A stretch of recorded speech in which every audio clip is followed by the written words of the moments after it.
Ang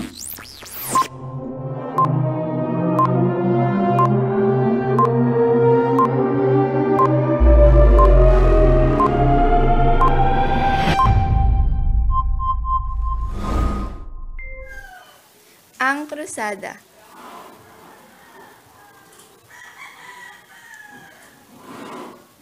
Ang krusada naganap mula 1096 to 1273. Ang krusada ay isa sa mga dahilan na nagbunsod sa mga kanluranin na magtungo sa Asya.